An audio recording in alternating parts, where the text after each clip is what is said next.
what I'm trying to point out here is that although God is gracious and merciful many times with our sinful failing, yet there comes a time where there is a price to disobedience.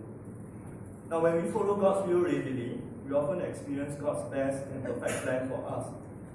But when we don't, many a time God is gracious and merciful and intervene, bringing us back on track. But there may come a time where willful disobedience and stubbornness comes with a price, and we may miss out what is God's best for us. Although this incident was kind of regrettable, we still see God working in Moses' life, molding him and humbling him to be Israel's anointed leader. Now in chapter 4, verse 18, from this point onward, we see Moses obeyed God's call, took immediate action and returned to Egypt. He felt accountable to his father-in-law, and he asked for permission to return to Egypt. It seemed that Moses did not give the real reason for leaving, yet Jethro, his father-in-law, gave his blessing readily. God began to pave the way for him. God then gave Moses assurance that those who sought his life are dead. Moses no longer needed to fear for his safety. God paved another way for him. Moses took another step of faith. He uprooted his family to Egypt. It probably wasn't easy taking the risk on the safety and well-being of his family. He then obeyed God's call to a very careful detail. He took the staff that God commanded him to take. The staff would be used to perform the miraculous signs in Egypt and later used to lead Israel across the Red Sea. God gave further guidance. He reminded Moses that there would be obstacles. Even with miracles, Pharaoh's heart will be hardened. Pharaoh would have to be confronted with the death of his firstborn son. And it was important for Moses to declare to Pharaoh that Israel was God's firstborn. So as Moses obeyed, God gave guidance, God paved the way. Then something strange happened. I'm sure many of you all would have noticed that something happened that seemed not to connect with the whole passage. In verses 24 to 26, when Moses was on the way to Egypt, it was mentioned that God wanted to kill him. Now, why would God want to do that while calling him on a mission? Now, this is one of those challenging verses, and one explanation would be that Moses had fallen sick on the way to Egypt to the point of dying. Moses had previously disobeyed God's command to circumcise one of his sons, probably the youngest son, for some reasons. It could be due to his wife Zipporah's dislike or distaste for the ritual of circumcision, for she was not an Israelite. But then you ask, what's the big deal? Why would God want to kill Moses over a seemingly small neglect and left the job vacant? However, circumcision was a big deal for Israel.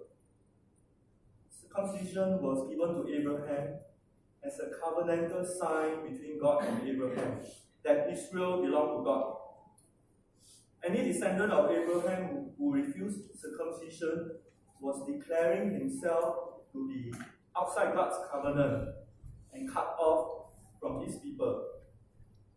Now this explains why God was angry with Moses over this neglect. Now, Moses was called by God as a leader.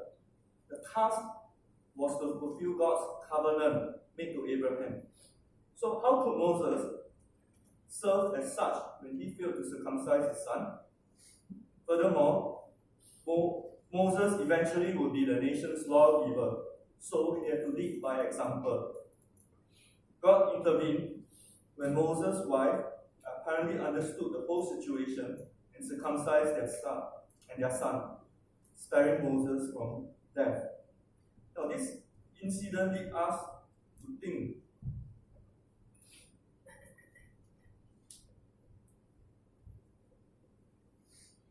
that though God guides all the way when we take that step of faith as Moses did, But there's a warning for life. And the warning for life is, do we fail to lead by example? As believers and leaders, especially for leaders, are there areas of our lives that may possibly be a stumbling block or bad testimony? Do we need to make them right? Example, a habit perceived as an integrity issue, or anything that we deem small but has the potential to blow up and stain our testimony. Like Moses, we need to remove such blind spots to be right with God and man. With this resolve, God paved the way again. God spoke to Aaron, and Aaron went to meet Moses and became Moses' spokesman. Moses performed the miraculous signs, and the elders and people of Israel believed, just as what God had said. Verse 31 concluded with the people bowing their heads and worshipping God. We see from verse 18 onwards that once Moses obeyed and take that first step of faith to go to Egypt, God made the way smooth, intervenes as well in the circumcision oversight. So we see in implication 7 that God guides all the way when we take that step of faith. And one truth for life that we want to ask ourselves is there anything holding us from taking that first step of faith? Has God called or burdened you to a task that you have been putting off? Could it be a new career decision that is more in line with His will? Could it be reaching out to a certain person, a friend or a relative? If it is indeed God's will, He will guide and make our steps clearer. To conclude,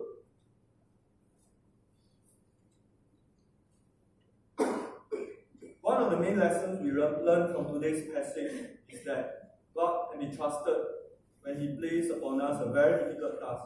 We saw various aspects of His character worthy of our trust. We saw that He is sovereign, He is holy and yet personal. He is faithful. He is the covenant-keeping God. He is the powerful I am. He is ever willing to equip us when we make ourselves available and ever willing to guide us. Shall we pray?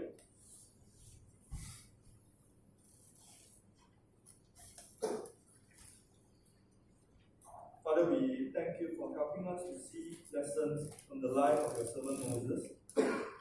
May we not only be sensitive to the things that you have placed upon our hearts to do, but trust you fully to carry them out. In Jesus' name I pray.